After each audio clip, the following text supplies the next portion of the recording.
Faraid dulu ke harta sepencarian dahulu?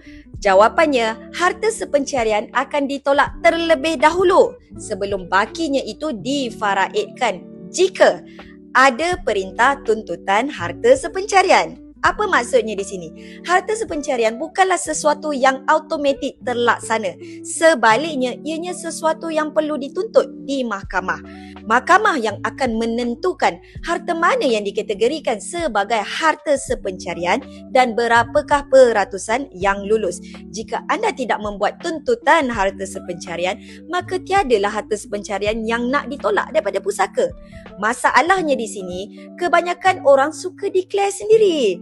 Itu rumah kami suami isteri, harta sepencarian, jadi waris lain tak boleh tuntut. Bukan macam tu.